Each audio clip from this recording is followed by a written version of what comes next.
بالله من الشيطان الرجيم.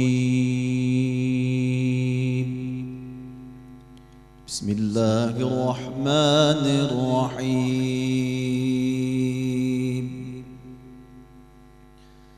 سيقول السفهاء من الناس ما ولاهم عن قبلتهم التي كانوا عليها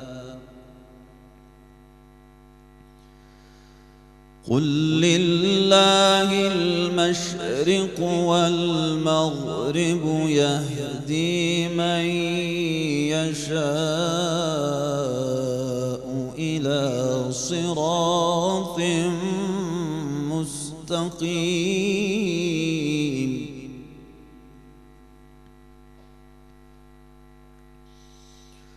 وكذلك جعلناكم أمة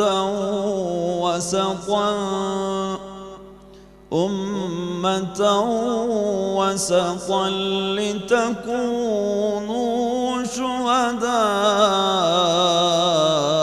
على الناس ويكون الرسول عليكم شهيدا.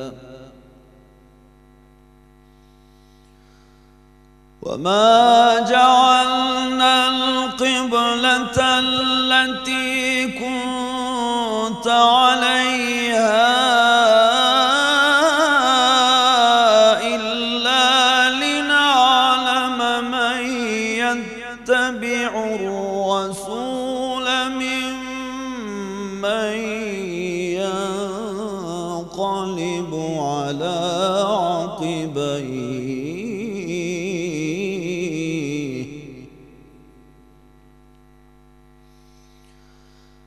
وإن كانت لكبيرة إلا على الذين هدى الله وما كان الله ليضيع إيمانكم إن الله بالناس لرؤوف رحيم.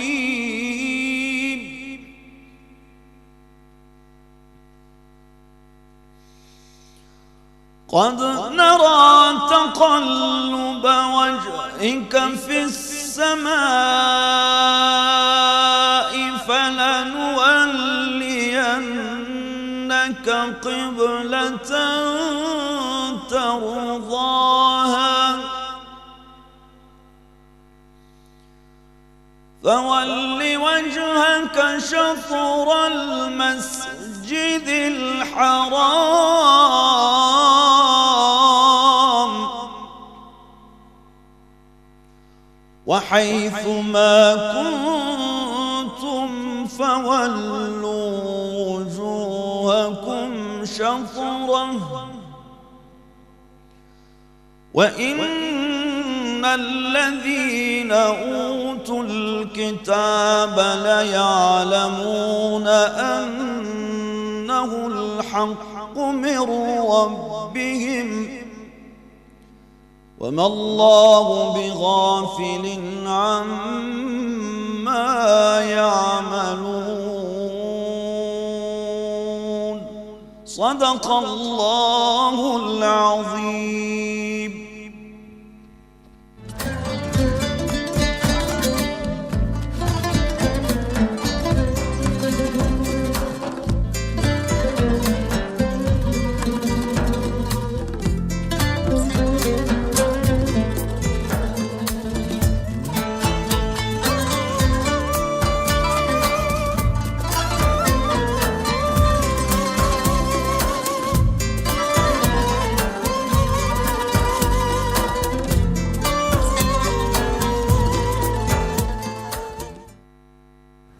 Bismillahirrahmanirrahim. Elhamdülillahi Rabbil alemin. Vessalatu vesselamu ala Resulina Muhammedin ve ala alihi ve sahbihi ecmain. Aziz dostlar, kıymetli izleyicilerimiz, İlim Meclisi programına cümleten hoş geldiniz. Rabbimin selamı, rahmeti, bereket ve inayeti bizleri yakından, uzaktan izlemekte olan bütün gönül dostlarımızın üzerine olsun inşallah. Kıymetli dostlar, her perşembe gecesi olduğu gibi bu gecede çok değerli iki konuğum var. İnşallah birazdan onları tanıtacağız sizlere. Bu gece önemli bir konuyu konuşacağız. Tarihten bu yana Müslümanların ve diğer semavi dinlerin belki ortak problemi olan Kudüs şehri üzerinde konuşacağız inşallah. Müslümanların elindeyken nasıl idare ediliyordu, oradaki vatandaşa, oradaki halka, reaya nasıl muamele ediliyordu, günümüzde nasıl muamele ediliyor, Haçlı seferlerini, Haçlıların idaresindeki durumunu inşallah konuşacağız. Bütün bunlarla beraber Kudüs'ün sanat tarihi açısından inşallah konumunu, durumunu değerlendireceğiz. Ben sözü çok uzatmadan hemen konuklarıma dönmek istiyorum. Sağ tarafımda Profesör Doktor İrfan Yıldız Hocam. Hocam hoş geldiniz. Allah razı olsun. Eyvallah hocam, ayağınızın tozuyla yoldan geldiniz. Bizleri kırmadınız. Bir kez daha teşekkür ediyoruz. Teşekkür İrfan ederiz. Hocam Dicle Üniversitesi Eğitim Fakültesi Güzel Sanatlar Eğitimi bölümünde öğretim üyesi. Bir kez daha teşekkür ediyoruz. Hemen diğer tarafımda kıymetli dostum aynı fakültede görev yaptığımız hocamız Doçent Doktor Oktay Bozan Hocam. Hocam hoş geldiniz. Hoş bulduk. Teşekkür ederiz. Eyvallah hocam. Hocam da İslam Tarihi Bölümü Başkanı Dicle Üniversitesi İlahiyat Fakültesi'nde. Hocam sözü ben çok uzatmak istemiyorum. Tabii bazı şehirler var. Dünya toplumları için çok önem arz etmektedir. Bazı şehirler var sadece Müslümanlar için önem arz etmektedir. Bazı şehirler var diğer semavi dinlerin mensupları için önem arz etmektedir. Ama izleyicilerimizin de malumu Kudüs bütün semavi dinler için önemli bir yer işgal etmektedir, teşkil etmektedir.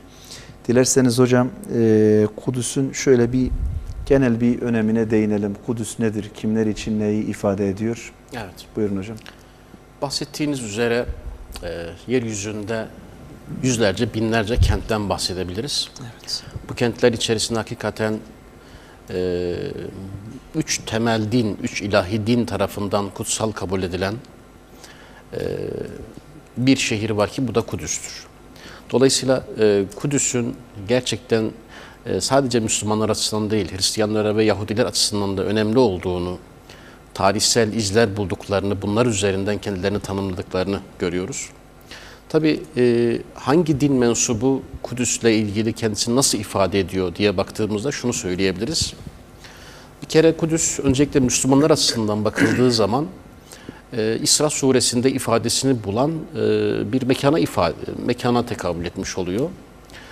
Kendisine bir takım ayetlerimizi göstermek için Mescid-ül Haram'dan Mescid-ül Aksa'ya getirilen Hazreti Peygamber'in İsra hadisesine ve Miraç olayına tekabül eden ayet-i kerimeden bahsediyoruz.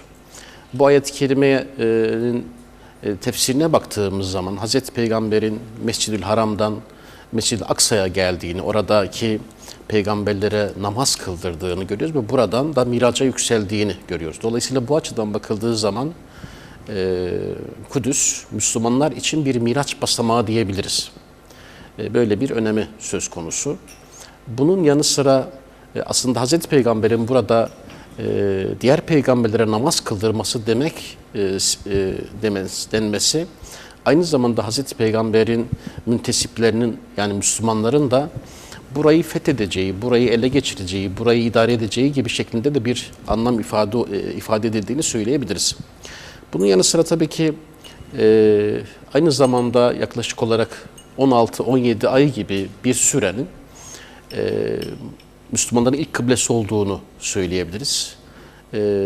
İlk kıblemiz yani kıble-i evvel olan yerin Kudüs olduğunu görmek mümkün. Dolayısıyla bu da Müslümanlar açısından bir diğer önemli özellik diyebiliriz. Bunun yanı sıra tabii ki Kudüs tarihi aslında insanlık tarihi diyebiliriz. Kudüs tarihi, tevhid tarihi diyebiliriz. Zira Kudüs tarihine baktığımız zaman Kur'an-ı Kerim'de ismi geçen peygamberlerin büyük bir kısmının hakikaten burada tebliğe muhatap olduğunu, tebliğ yaptığını, hak-batıl mücadelesinin bir nevi mücadelesine sahne olan bir şehrin, bir kentin Kudüs olduğunu söylemek mümkün. Dolayısıyla Hazreti Davut'un, Hazreti Süleyman'ın, Hazreti Musa'nın, Hazreti Zekeriya'nın, Hazreti İsa'nın tebliğ ettiği coğrafyanın, tebliğinin ve muhatap olan insanların merkezinde Kudüs olduğunu söylemek mümkündür. Bunun yanı sıra özellikle de tarihsel olarak bir tevhid merkezi olması nedeniyle Müslümanların nazarında Kudüs'e dair çok söylenen söz var. Bunların bir kısmı hadis-i şerifler. Hadis-i şeriflerde Mescid-ül Haram'dan sonra Mescid-i Nebevi, ondan sonra da en fazla namazların sevabının olduğu yerin burası olduğunu kaynaklar rivayet ediyor. Dolayısıyla Müslümanların nazarında Kudüs'ü almak, Kudüs'ün içerisinde bulunmak, Kudüs'ün Müslümanların idaresi altında bulunması çok önemsenen bir durumdur. Belki, ki bundan dolayı Hazreti Peygamber'den hemen sonraki süreçte Hazreti Ömer döneminde buranın fethedilmesinin çok arzulandığını. Ve Resulullah sallallahu aleyhi ve sellem hocam bu konuda yani 3 mescide rihlet edilebileceğini, sefer yapılabileceğini, bunlardan bir tanesinin Kudüs-ü Şerif olduğunu bildirmektedir. Ve orada kılınacak her bir namazın 1'e 500 olduğunu bizlere ifade etmektedir. Bu da Müslümanlar açısından Kudüs'ün önemini gerçekten... Bunun yanı sıra ayrıca yeryüzünde kıble olarak kurulan, yani Kabe'den sonra yapılan ikinci yapının Kudüs olması dolayısıyla insanlık tarihi boyunca kitlelerin, toplumların burayı önemsediğini, buraya önem verdiğini görüyoruz. Mesela bakıldığı zaman Kudüs'e verilen isimler de bunu teyit ediyor. Yani Kudüs'e verilen gerek Babillerin, gerekse Mısırların, gerek Bizansların, Romalıların, Keldanilerin ya da Arapların vermiş olduğu isimlere baktığımız zaman bunların ortak özelliği kutsal isimlerdir. Genellikle mesela ilk olarak verilen isimlerden birisi Salem diye bir isimdir. Evet. Bu bölgenin ilk sakinlerinin Kenaniler olduğunu görüyoruz. Bunlar Arap'tırlar etnik olarak. Bunların kutsal tanrılarından birisinin adıdır Salem. Daha sonra Yebus diye bir isim kullanılıyor kent için. Tarihsel süreçte birçok isimden bahsedebiliriz. Eyle ya da Ayle diye bir isim söz konusu. Hazreti Ömer döneminde kent fethedildiği zaman Eyle diye bahsedilir ya da İlya diye bahsedilir. Böyle bir ismi söz konusu. Evet. Bunun yanı sıra hadis-i şeriflerde Beytül Makdis şeklinde ifade ediliyor. Kavramın kendisi kutsallığı ifade eden bir kavram. Yani Kudüs'le ilgili verilen isimlerin ortak özelliğine baktığımız zaman bunların ortak özelliği o kentin kutsallığına bir atıf söz konusudur. Evet. Ya bir Tanrı ismiyle anılmış ya bir kutsallıkla ilgili anılmış diye bakabiliriz. Dolayısıyla daha sonraki süreçte ise Emeviler döneminde ise daha çok Kudüs şeklinde isimlendiriliyor. Osmanlılar ise Kudüs-ü Şerif diye isimlendirecekler. Böyle isimlerine bakıldığı zaman hep bir kutsiyet ifade ediyor. Kutsallık söz konusu. Böyle bir durum söz konusu. İlk sakinlerinin bakıldığı zaman genellikle Kenaniler diye bir topluluk var. Ondan sonra Yebusiler, bunlar Arap unsurları. Yahudilerin ise sonradan gelen bir topluluk olduğunu görüyoruz. Yani bugün Yahudiler oranın kendilerinin atalarının yurdu olduğunu söyler. O tez üzerinden, o tarihi temel üzerinden kendilerinin varlıklarını inşa etmeye çalışırlar. Ancak bakıldığı zaman aslında Yahudiler bu dönemde Mısır'dadırlar. Evet. Yani o coğrafyada Arapların bulunduğunu söyleyebiliriz. Bundan sonra ise Hz. Musa döneminde Yahudilerin buraya geldiğini, yani Filistin coğrafyasına geldiklerini söyleyebiliriz. Burada ne zaman iktidar oluşuyor, ne zaman bir siyasi yapı oluşuyor diye baktığımız zaman aslında en güçlü siyasi yapının oluştuğu dönem Hazreti Davut dönemidir. Evet. Hazreti Davut bildiğimiz gibi bir peygamber ve bir kral aynı zamanda. Kral peygamber olarak isimlendirilen kişilerden birisi. Keza oğlu Hazreti Süleyman'ın da bir kral ve bir peygamber olduğunu görüyoruz. Hazreti Davut döneminde Kudüs'ün de içerisinde bulunduğu bir bölgenin bir devlet merkezi haline geldiğini söyleyebiliriz. Orada Moryo Tepesi denilen bir yerin bir sunak, yani Allah'a kurbanlar için sunak olarak kullanıldığını görüyoruz. Daha sonraki bu sunak olan yerin Hacer-i Muallak dediğimiz, evet, asılı dikili, asılı taş ya da Hazreti Peygamber'in miraca yükselirken işte basıp yükseldiği taşa Hacer-i Muallak taşıdır. Bu Hazreti Süleyman döneminde kurbanların bağışlandığı taş olarak onun üzerinde kurbanlar kesiliyor. Sunak özelliği Ben burada görüyor. bir bölüp İrfan Hocama dönmek istiyorum. İrfan Hocam, siz elhamdülillah oraya seferler de düzenlediniz. Gittiniz, oranın sanatları açısından birçok yerini incelediniz. Hocamın bahsettiği taş günümüzde de duruyor mu? Yani bazen fotoğraflara yansıyan bir taş var. Fotomontaj mı veya öyle bir o şekilde midir o taş? Farklı mıdır? Bilmiyorum. Konuda. Şimdi, hocamın bahsettiği Hacer-i Muallak taşı aslında bugün Kubbetü Sahra'nın içinde kalan Değil mi? kayalıktır. Kubbetü Sahra İslam sanatında önemli bir yapıdır. Evet. Aslında bir cami olarak, bir ibadet yapısı olarak yapılmamıştır. Bir ziyaretgah olarak yapılmıştır. Tabi Hacer-i Muallak, Oktay Hocam değindi. Hazreti Peygamber'in miraca çıktığı gece ayak basıp göğe yükseldiği kayalık olarak kabul edildi. Aynı zamanda Hazreti Süleyman döneminde de Evet. kurbanların kesildiği kayalık olduğundan dolayı bütün semavi dinler için, ilahi dinler için kutsal bir kayadır. İslam döneminde, özellikle tabi Emeviler döneminde buranın üzerine bir yapı yapılıyor. 691 yılında Melik bin Mervan tarafındaki İslam sanatının ilk anısal yapılarındandır Kubbetü Sahra. Bu kayanın kutsallığından dolayı onun üzerine Kubbetü Sahra Yani demek inşa ediliyor. Kubbetü Sahra'nın, yani şu an sarı olarak gördüğümüz ve birçok insanın aslında Kudüs'ün asıl mabedinin o olduğu şüphesine veya zannına Mescid-i kapıldığı, Aksa'yla Mescid-i Aksa'nın karıştırılır olduğu genelde. belki kubbe biraz daha albenili, günümüzde de bir Evet. sembol olması açısından Müslümanların birçoğu Mescid-i Aksa'nın o cami, o mabet olduğu zannına kapılabiliyor. O mescidin inşa edilmesinin demek ki temel faktörü bahsetmiş olduğumuz bu mübarek taştır. Evet, Hacer-i Muallak'tır. Aslında Kubbetü Mescid-i Aksa dediğimiz bir alandır. Evet. Bizim bugün Mescid-i Aksa saha. olarak adlandırdığımız yapı aslında kıble cami veya kıble mescididir ki biz Mescid-i Aksa olarak adlandırıyoruz. Onun için yani tabii sanat tarihi olmadan önce benim de dikkatimi çekiyordu. Evet. Hep Kubbetü Sahra Mescid-i Aksa olarak gösterilirdi. Acaba neden böyle? Çünkü Kudüs'le ilgili bütün fotoğraflarda bütün, evet. Mescid-i Aksa terimi geçtiği an hemen Kubbetü Sahra'yı görürsünüz. Gerçekten albenili bir yapı ama alanın hepsi Mescid-i Aksa olarak adlandırıldığından dolayısıyla aslında alan gösteriliyor. En gösterişli yapı olduğu için Mescid-i de Haram dediğimiz gibi ve El Harem bölgesi dediğimiz gibi, o El Harem bölgesi geniş sınırları olan bir geniş bölgeyi sınırları ifade olan, etmektedir. bugün o avlu duvarıyla sınırlandırılan bütün alan Mescid-i Aksa olarak adlandırılıyor. Tabii Kudüs'e baktığımız zaman Kudüs aslında bütün semavi dinler için önemli bir merkez. Kabe'den sonra ilahi dinlerin inşai açısından ilk kez ayağa kalktığı veya vuku bulduğu bir yerdir. Hazreti Evet. Süleyman'ın yaptırdığı Süleyman Mabedi Kabe'den sonraki ilk Ayakta duran yapıdır. belki günümüze kadar Günümüzde sadece ağlama duvarı dediğimiz batı duvarı günümüze ulaşmış. O da tabii bu defalarca 2 kere yıkılıyor. Bir Babil hükümdarı Nebukadnezar milattan önce 550'lerde bir sefer düzenliyor. Mabedi yıkıyor. Daha sonra Persler Babilleri yenince Persler tekrar mabedin inşasına izin veriyorlar. Aynı Akabinde milattan sonra 70'te Romalılar bu defa Herod sefer düzenliyor.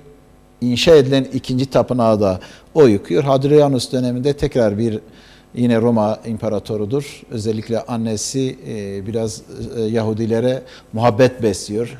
Evet. Onun döneminde tekrar mabetin yapılmasına izin veriliyor ama bugün gördüğümüz o ağlama duvarı dediğimiz veya batı duvarı dediğimiz duvar Hazreti Süleyman mabedinin mabedinin günümüze ulaşan bir kısmıdır. kalıntısı diyebiliriz. Evet. Zaten şu bir gerçek ki aynı şey Kabe için de geçerlidir. Hazreti Adem döneminde inşa ediliyor. İkinci inşası Hazreti İbrahim döneminde onun temelleri üzerinde Hazreti Cebrail'in yol göstermesiyle inşa ediliyor. Sonrasında belki hocam değinir mi bilmiyorum, defalarca yıkılıyor ve yeniden yapılıyor.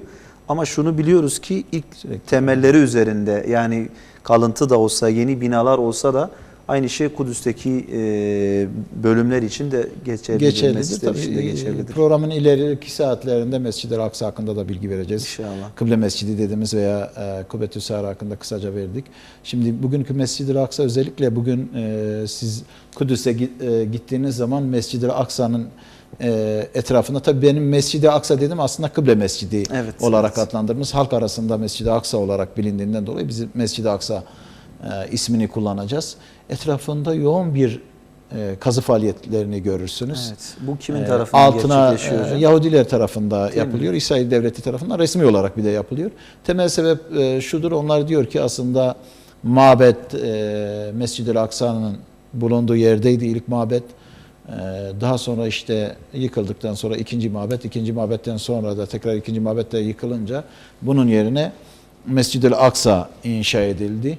Mabet oraya kadar uzanıyor muydu, uzanmıyor muydu? Onu tam olarak tespit etmek mümkün değil. Çünkü Mescid-i Aksa'nın inşa edildiği dönemde Mescid-i Aksa'nın yerinde Meryem Bazilikası diye adlandırılan bir Hristiyan kilisesi var. Tabii Kudüs Yahudiler için ne kadar önemliyse Hristiyanlar için de o kadar önemlidir. Tabii. Hristiyanlar için Hazreti İsa'nın doğduğu yerdir. Hazreti İsa'nın çarmıha gerildiği yerdir. Hazreti İsa'nın aynı zamanda göğe yükseltildiği yerdir. Aynen. 3 tane önemli kiliseleri vardır. Kıyamet Kilisesi, Doğuş Kilisesi ve Göğe Yükseliş Kilisesi. Zaten 3 kiliseyi ziyaret ettikleri zaman Hristiyanlar açısından hacı oluyorlar. Dolayısıyla Kudüs Müslümanlar için bu 3 kilise hocam, özür diliyorum, Mescid-i Aksa sahası sınırlarında mı yoksa yok, dışa mı taşıyor?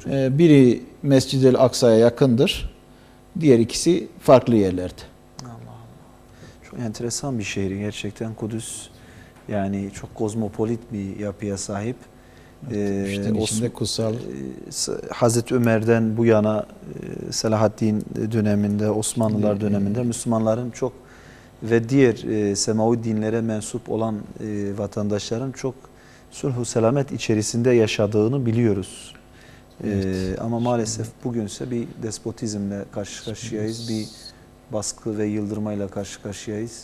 Söz Hazreti Ömer'e gelmişken Hazreti Ömer'le ilgili de bir şey anlatmak istiyorum. Buyurun Şimdi hocam. gittiğiniz zaman Kıyamet Kilisesi'nin hemen yanı başında bir Hazreti Ömer Camii vardır. Yine Doğuş Kilisesi'nin yanı başında Hazreti Ömer Camii vardır.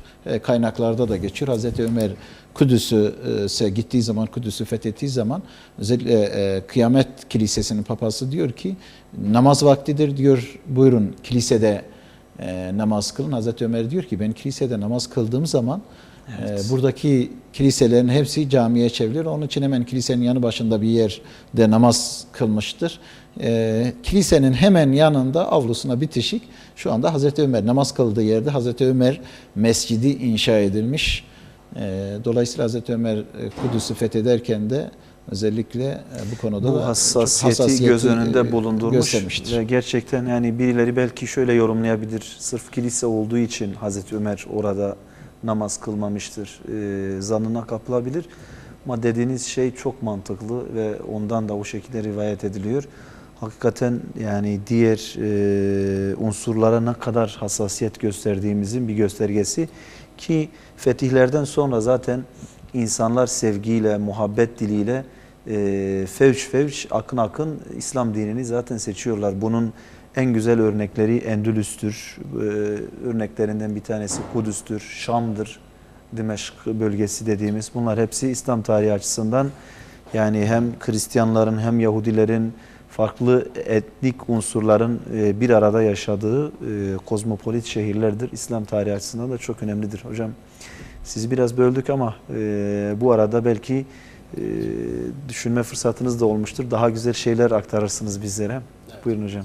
Şimdi tabii İslamiyet açısından hususları belirttik. Hocam Hristiyanlık tarihi açısından da özelliklerini belirtti. Yahudilik tarihi açısından en çok önemsenen hususun Hazreti Davut döneminde bir imparatorluk kurulmasıdır. Hazreti Davut'un ve Hazreti Süleyman'ın hem kral hem peygamber olması yaklaşık olarak 1000'li yıllar ile 920'li yıllar arasında yani bir 80 yıllık bir devlet dönemi vardır. Milattan önce değil mi? Tabii yaklaşık yani günümüzden 3000 yıl önce ilk defa orada bir imparatorluğun kurulduğunu, bir İslam devletinin kurulduğunu, biz ona bir Yahudi devleti diyemeyiz. Çünkü Hazreti Davud ya da Hazreti Süleyman sadece Yahudilerin peygamberi değildir. Evet. Ya da o günkü Yahudilik İslamiyet demektir. Kesinlikle. Yani bugünkü bakış açısıyla bakıp Yahudilerin devleti diye tanımlamak doğru değil. Hazreti Davud'dan sonra Hazreti Süleyman döneminde İrfan Hocam'ın da bahsettiği gibi önemli bir ibadet mekanları inşa edilmeye başlanıyor. Tamamlanıyor büyük ölçüde. Fakat bundan kısa bir süre sonra, çünkü 80 yıllık iktidardan hemen sonra özellikle de Mezopotamya bölgesinden gelen akınlar, Mısır bölgesinden gelen akınlar, Anadolu üzerinden gelen akınlar dolayısıyla defalarca tahrip olduğunu görüyoruz. Hakikaten Kudüs kadar işgale maruz kalan çok az coğrafya vardır. Kesinlikle. Yani çünkü gerek kutsallığı dolayısıyla gerekse de stratejik konumu dolayısıyla birçok toplumun, birçok kavmin, birçok devletin burayı ele geçirmek, burayı kendi uhdesinde bulundurmak, burayı kendisi yönetmek açısından ele geçirmeye çalıştığını görüyoruz. Ki zaten isimler konusunda da bunu görüyoruz. Yani birçok milletin isim verdiği çok az kent vardır. Mesela Kudüs'le ilgili Mısırlar isim vermiş, Bizanslar isim vermiş, Araplar isim vermiş, Keldaniler isim vermiş, yani Hititler isim vermişler. Birçok toplum orada bulunmuş, kısmen yönetmiş, kimisi saygı duymuş, kimisi tahrip etmiş, sıfırdan yapmıştır. Yani stratejik ve dini boyutunun yanında bir de çok bereketli topraklara sahip bir bereketli bölge. coğrafya. Doğu Akdeniz coğrafyası açısından bakıldığı zaman, ki tarih açısından da bakıldığı zaman, yani Hititlerle Mısırların ilk çatışmaların olduğu, işte Kadeş Anlaşması gibi anlaşmaların yapıldığı coğrafyalar Suriye ve Filistin coğrafyalarıdır. O açıdan bugün de Orta Doğu'nun birçok meselesinin çözümünün gelip o bölgedeki çatışmalara dayanması, o bölgedeki problemlerin çözümüne bağlanması da bunun aslında çok fazla meselenin değişmediğini tesadüfi de değildir. gösteriyor. Evet. Hazreti Süleyman'dan sonra kurulan İslam devletinin ikiye bölündüğünü görüyoruz. Güneyde Yahuda devleti, kuzeyde İsrail devleti diye kuruluyor ve devlet daha sonraki süreçte yıkıldığını görüyoruz. Evet. Böyle bir durum söz konusu. Yahudiler bugün yani Yahudi bayrağında, İsrail bayrağındaki var olan yıldız Hazreti Davut'un yıldızıdır. Evet. Oradaki iki temel çizginin de Biri Yahuda'yı belki biri yok, Yahudi ve İsrail'i değil, Nil'den Fırat'ı, Fırat'ı ifade ediyor. Dolayısıyla hani biliyorsunuz bir de Yahudilikte şu anlayış var. İşte onların kutsal kitabındaki Tekvin suresinin 15. ayetinde arz-ı mevut ifadesi söz konusu. Vaat edilmiş topraklar ifadesi söz konusu. Dolayısıyla onların bayraklarındaki sembolize etmiş oldukları ifadeye baktığımız zaman ve bir de bu bayrağı tasarlayan Theodor Herzl'in meseleye bakışına dikkat ettiğimizde Kapadokya'dan Musul'a kadar, Musul'dan Mısır'a kadar geniş bir coğrafyanın kendi hedeflerinde olduğunu görüyoruz. Dolayısıyla Yahudiler Hazreti Süleyman'dan sonra bu bahsettiğimiz birçok saldırı ve işgal sonrasında birçok defa İspanya'ya, Kuzey Afrika'ya, Mezopotamya coğrafyasına, Anadolu'ya sürülmüşlerdir. Zahiren bakıldığı zaman Yahudilerin çok mazlum bir halk olduğunu görürüz. Evet. Tabii detayına indiğimiz zaman birçok toplumda ciddi bir uyumsuzluk, fitne ve fesadın temel kaynağı. Fitne ve fesat oluşturduğunu, kargaşalık oluşturduğunu görüyoruz. Hakikaten İsrail Devleti de 15 Mayıs 1948'de kurulduğu zaman o günkü şartlarda, gerçi bunu biraz sonra göreceğiz belki, %4'lük gibi bir nüfusu söz konusu. Evet. Gelen nüfusun kahir ekseriyetinin Doğu Avrupa'dan geldiğini, işte 1500'lü yıllarda İspanya'dan geldiğini görüyoruz ki Hazreti Peygamber de Mekke'de Medine'yi ettiğinde 3 önemli Yahudi kolunun olduğunu hatırlayalım.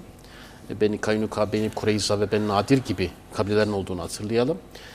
Yemen'de, Habeşistan coğrafyasında da Yahudilerin olduğunu dikkate aldığımız zaman Yahudiler ciddi anlamda sarsılmış durumdalar. Özellikle de bu sarsılmada hocamın bahsetmiş olduğu Nebukadnezar'ın, diğer adıyla Buhtun Nasır'ın o bölgeye yaptığı seferlerin çok tahrip edici olduğunu, tarihi yapıların talan edildiğini ve Yahudilerin bütün sürgüne gönderildiğini, meşhur Babil sürgününün bu dönemde yaşandığını görüyoruz. Daha sonraki dönemlerde İranlılar tekrar Yahudilerin bir kısmını kendi topraklarına getireceklerdir. Evet. Evet İrfan Hocam, biraz da size dönelim. Sanat tarihi açısından bu mübarek belde az önce ifade ettiğimiz gibi siz de seferler düzenlediniz. Sizinki de seferdir. Yani sefer her ne kadar şeyi ifade etse de bir orduyla beraber, ama yine İslam tarihine baktığımız zaman veya İslam dini literatürüne baktığımız zaman sefer yolculuk demektir. Siz de oraya bir 2-3 defa sanırım Bir defa bir defa mı gittiniz? Evet. İnşallah o zaman bir defa da beraber gitmek nasip olur. İnşallah. Ben şahsım olarak Yalnız birkaç bir defa niyetlendik 2 ama saat yaklaşık havaalanından alıp oldukları için He. gitmek biraz zor oluyor.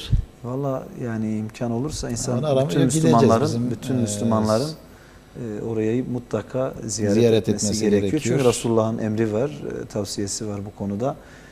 Artı bugünkü İsrail işgal devletine de şu mesajı vermek lazım. Yani Müslümanlar buranın aslı unsurudur ve sahipleridirler. Bu işgaliniz bir gün inşallah son bulacaktır. Biz de varız ve buradayız demek için istedikleri kadar hava limanlarında alıkoysunlar. Elinde sonunda zafer inşallah inananların olacaktır. Buyurun hocam, sanat tarihi açısından sizin izlenimleriniz ve çalışmalarınız bu konuda nelerdir? Şimdi önce Kudüs'e ilgili gidişi hakkında bir iki cümle söyleyeyim. Aynen. Şimdi en çok Müslüman ülkelerde ziyaretçiler en çok Türkiye'den Filistin'e gittiği için, özellikle Kudüs'e gittiği için bunu engellemek amacıyla İsrailler havaalanında biraz zorluk çıkartıyorlar. Çünkü yaklaşık 40 bin kişi ziyaret ediyormuş yıllık Kudüs'ü. Bunun 30 bini Türkiye'den gidenlerdir. Çok güzel. Şimdi sanat tarihi açısından baktığımız zaman biz sürekli İslam sanatı dersinde anlattığımız konulardır Kudüs. Bir de gidip görüp gördükten sonra anlatmak biraz daha farklı oluyor. Kesinlikle. Kudüs'e baktığınız zaman Kudüs İslam sanatı açısından çok önemli bir yerdir. İşte İslam sanatının ilk yapıları Kuba Mescidi ilk camidir. Akabinde Mescid-i Nebevi, Hazreti Peygamber döneminde yapılan Mescid-i Nebevi aslında İslam sanatındaki camilere plan şemasını veren camidir. Ama İslam sanatına baktığınız zaman tabi Hazreti Peygamber döneminde ve 4 halife döneminde özellikle çok sayıda sefer yapılıyor, yeni yerler fethediliyor. Özellikle Hazreti Ömer döneminde yeni yerler fethedilince artık hazine ağzına kadar doluyor. Emeviler döneminde İslam medeniyeti zengin bir medeniyeti. Dolayısıyla ilk anıtsal eserler Emeviler döneminde yapılmaya başlanıyor. Ama çok enteresandır. Emevilerin başkenti Şam'dır. Ama Emevilerin ilk anıtsal eseri Kudüs'tedir.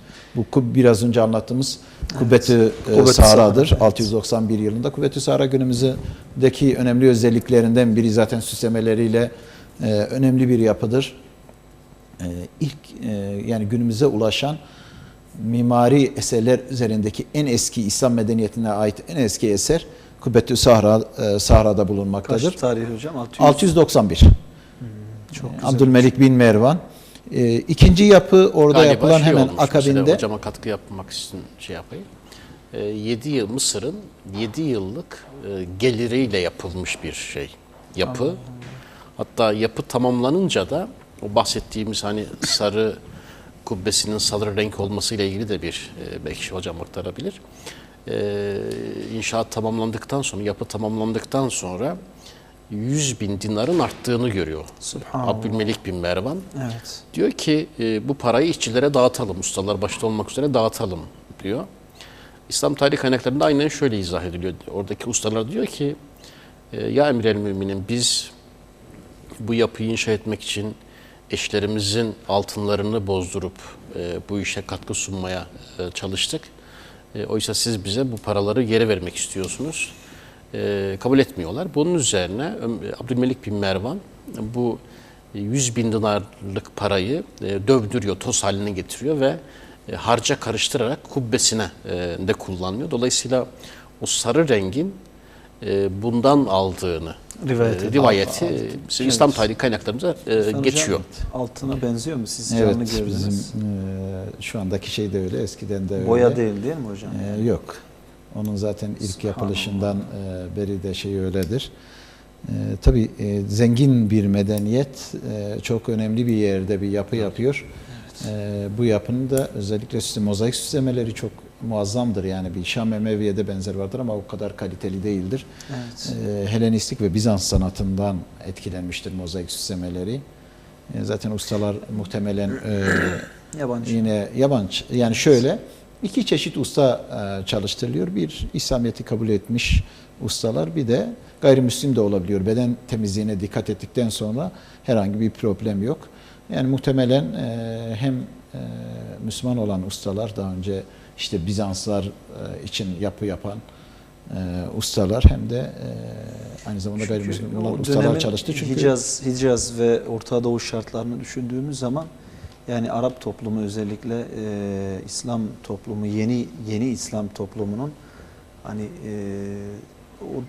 o bölgede sanatın çok gelişmediğini hani görebiliyoruz ve dediğiniz gibi Roma'dan, Bizans'tan ciddi anlamda etkilenmiştir Emevi'nin sanat. sanatları. Zaten öyledir. Her sanat bu bilimde de öyledir. Baskın kültür ister istemez. Bir önceki medeniyetten etkilenir. Aynen. Önce onların etkisinde sanatı gelişir. Daha sonra Osmanlı'da da aynı şeyi görüyoruz. Daha sonra yavaş yavaş kendi sanatını oluşturmaya başlar. Artık tamamıyla Mimar Sinan'la beraber mesela Osmanlı'nın tarzı Çok tam olarak özgün, evet çok ortaya özgün bir çıkmıştır. sanat olmuş. Şimdi ustaların şeyi gelmişken onu da anlatayım.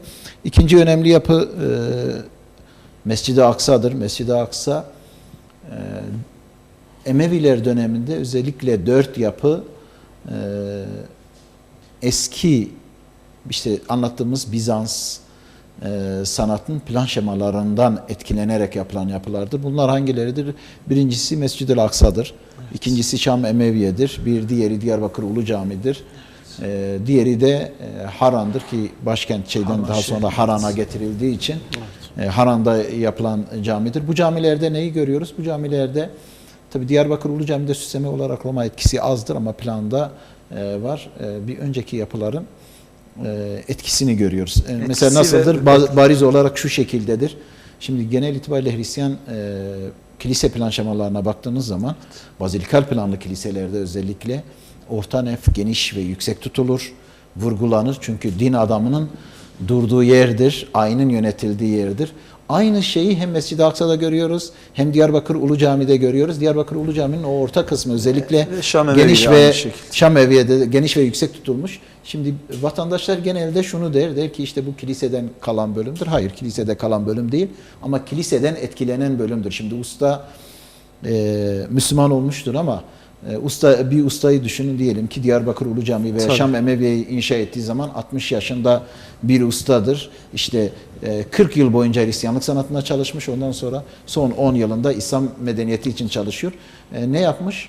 Tutmuş bu defa mihrabın bulunduğu, imamın durduğu yeri vurgulamak istemiştir. Onun için bu camilerde özellikle giriş kapısıyla mihraba denk gelen, ki biz transept plan diyoruz. Evet. O aks yüksek tutulmuştur ki geri kalanlar biraz Şam daha Emeviye ve şeyde olduğu gibi Mescid-i Aksa'da bir de mihrap önü kubbesiyle vurgulanmıştır. O işte Hristiyan sanatındaki anlayışın İslam sanatına yansımasıdır. Orada papazlar aynı yönetiyor, önemli kişidir. Özellikle durduğu yer vurgulanıyor.